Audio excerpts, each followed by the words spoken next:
John Terry just called him world class, and Chelsea let him walk out the door.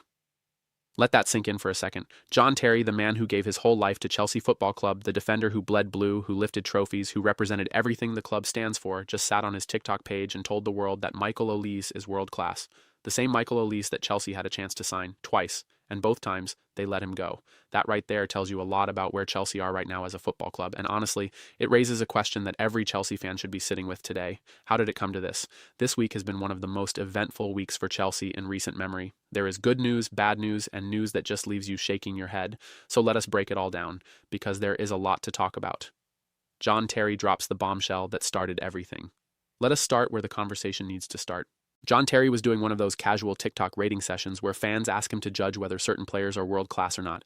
He was asked about Cole Palmer first, and yes, Terry said world class. No surprises there. Palmer has been brilliant for Chelsea, and that is something we can all agree on. But then came the name that made every Chelsea fan stop scrolling, Michael Olise. Terry said world class again, and when you look at what Olise has done this season at Bayern Munich, it is very hard to argue against that. The Frenchman has been absolutely sensational. He has 47 combined goals and assists this season alone. Think about that number for a moment. 47 goal contributions in a single campaign. That is elite production. That is world class by any standard you want to use. And Chelsea had the chance to sign him. Back in 2023, Chelsea were heavily linked with Olise when he was still at Crystal Palace. There were even reports that they had triggered his release clause. Chelsea went that far into the process, and yet somehow Olise ended up staying at Palace, not going to Chelsea, staying at Crystal Palace, a London rival. Then Chelsea came back for him again before he went to Bayern. They pushed hard a second time, and again it did not happen. So what went wrong? According to reports, Olise was not happy with the wage structure at Chelsea. The money being offered did not match what he felt he was worth. And now he is at Bayern Munich, winning in Europe, putting up those incredible numbers alongside Harry Kane, and John Terry is on TikTok calling him world class. Can you blame Chelsea fans for feeling frustrated? Because this is not just about one player. This is a pattern of missing out on top talent, often for reasons that have nothing to do with the quality of the player or the desire to sign them. Behdad Eghbali, who is one of the key figures at Chelsea right now, has actually confirmed that the club plans to bring in more experienced players in the upcoming transfer window. That is an admission in itself. It means even the people running the club know that something has been missing. Experienced quality players who can come in and immediately make a difference. But is it too late for Olise? Almost certainly yes.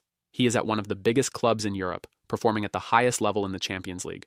Why would he leave that to come to a Chelsea side that is currently having one of its most difficult seasons in years? That is the painful reality of missing out on a player at the right time. You do not always get a third chance.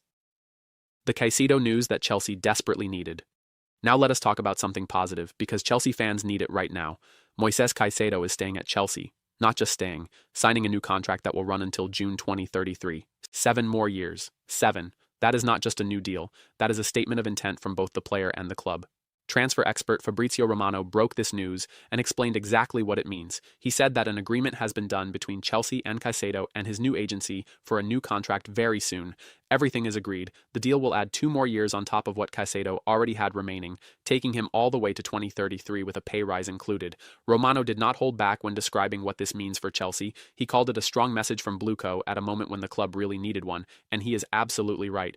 Think about the timing of this. Chelsea have been in the headlines for all the wrong reasons lately. Their Champions League campaign ended in disappointing fashion. There is public tension with Enzo Fernandez. There are questions about the manager. The atmosphere around the club has not been great.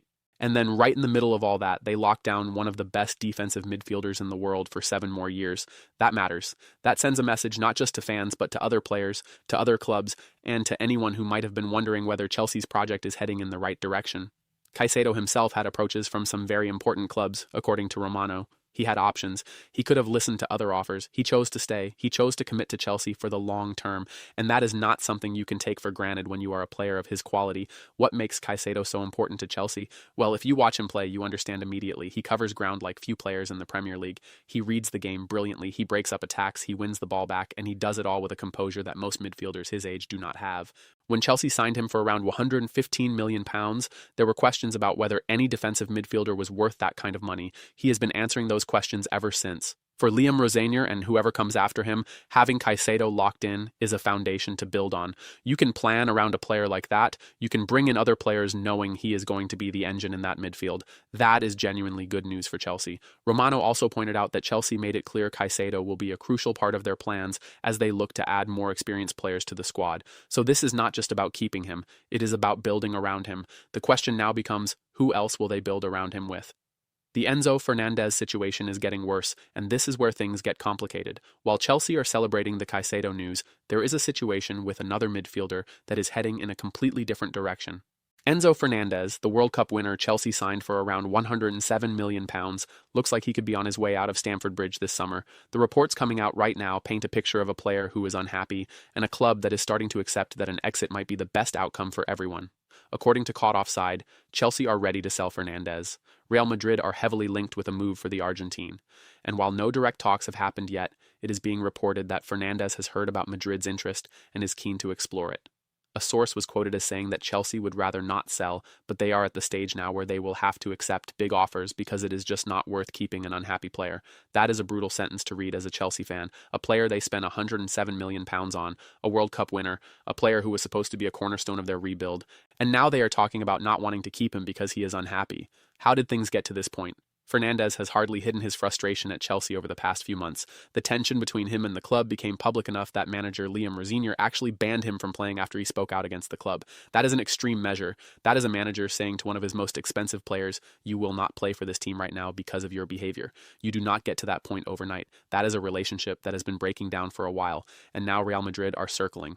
You can understand why Fernandez would be interested. Madrid are one of the biggest clubs in the world. They give their attacking midfielders freedom to create and score. Fernandez, at his best, is exactly the kind of player who thrives in that environment. If the move happens, it would be hard to say it is wrong for him personally. But for Chelsea, losing £107 million worth of talent because things went sour behind the scenes is a failure. Call it what it is. And the way it has played out in public, with bans and reported frustrations, has not done anyone at the club any favors. Here's what you have to wonder, though. If Chelsea do sell Fernandez and get a big fee for him, who do they bring in to replace him? Because selling a world-class midfielder and not replacing him properly is exactly the kind of move that holds a club back. Chelsea have learned that lesson before. Will they learn it again? Garnacho already looking uncertain at Chelsea. Remember when Chelsea signed Alejandro Garnacho from Manchester United for £40 million? That felt like a smart piece of business at the time. A young, direct winger with pace and ability, someone who could cause problems for defenders and develop under a settled manager. Well, it has not quite worked out that way. According to reports from The Sun, Chelsea are open to selling Garnacho already. The reason given is that Liam Rosenior has reservations about the winger. That is a remarkable thing to read about a player who only recently joined the club for that kind of money. Think about what that means. You spend £40 million on a player, he comes in, and within a relatively short space of time, the manager already has doubts about whether he fits what the team needs. Now, to be fair to Garnacho, he has not had the easiest time at Chelsea. A new club, a new system, a new set of teammates, and a club that has been going through some turbulence off the pitch. None of that makes it easy for any player to hit the ground running, let alone a young winger who needs rhythm and confidence to show his best. But the fact that his name is already being mentioned as someone who could leave this summer is not a good sign. It raises questions about how Chelsea are making their transfer decisions. If you are going to spend £40 million on a player, you need to be sure he fits the manager's system. You need to have those conversations before you make the deal, not after. Is this a case of the club's recruitment team and the manager not being aligned? Or is this more about Garnacho needing time that Chelsea feel they cannot give him? Those are the kinds of questions that need answers. Because combined with the Fernandez situation, there is a picture forming of a club where the relationship between the recruitment department and the coaching staff is not as smooth as it should be. If Garnacho does leave this summer, Chelsea would have spent £40 million on a player who spent just one season at the club. That is a pattern that has hurt them before. The volume of signings, the high fees, the players who come and go before they ever really settle, it is a cycle that has to stop at some point. Liam Rosenior under pressure. You cannot talk about everything happening at Chelsea right now without talking about the manager. Liam Rosenior is under real pressure. The 2025 to 2026 season has been difficult for Chelsea. The Champions League exit hurt. The inconsistency in the league has been frustrating, and the public situations with players like Fernandez have not made things easier for the manager or the club as a whole. There are questions being asked about whether Rosenior is the right man to take Chelsea forward. That is the uncomfortable reality for a manager who came in with a lot of goodwill but has found it hard to consistently get the best out of a very expensive squad. Managing Chelsea is genuinely one of the hardest jobs in football right now. The squad is enormous. The expectations are enormous. The scrutiny is constant. And the ownership model means that recruitment decisions are being made with a different kind of logic to most clubs. But a manager is ultimately judged on results. And right now, the results and the atmosphere around the squad are not where they need to be. The good news for Rosenior, if you want to call it that, is that the Caicedo extension shows the club is still investing in the project. They are not pulling the plug. They are trying to build something. Whether Rosenior gets to be part of that building process going forward remains to be seen. The bigger picture at Chelsea right now. Step back from all the individual stories and look at Chelsea as a whole. What do you see? You see a club with extraordinary resources, players of real quality, and a clear ambition to be one of the best teams in Europe. But you also see a club that is struggling to find stability, a club where players are publicly unhappy, a club where a summer signing is already being talked about as a potential departure, a club where John Terry is going on TikTok and reminding everyone of a player they missed out on. The Caicedo extension is genuinely brilliant. That is a real positive. You cannot take that away from Chelsea, but the overall picture is one of a club that needs to figure some things out before the next window opens. The culture, the alignment between the coaching staff and the recruitment team, the wage structure that apparently cost them Olise twice, the management of players like Fernandes who have clearly become unhappy for reasons that did not have to become public. Eghbali has promised experienced players are coming. That is what the supporters have been asking for. Top-level players who have won things, who carry themselves differently in the dressing room, who can mentor the younger players and lift the standards around them. If Chelsea get that right in the summer, combined with Caicedo locked in and perhaps some resolution to the Fernandes situation, they could go into next season in a much better place. But if they repeat the patterns of recent windows, if they spend big on players who do not fit the system, if they miss out on targets because the wage structure is not competitive, if they lose another important player in circumstances that damage the club's reputation, then the next season could look very similar to this one. What Chelsea fans deserve. Chelsea supporters are some of the most passionate in the world. They have celebrated extraordinary success over the years. Champions League titles, Premier League titles, brilliant players and brilliant moments.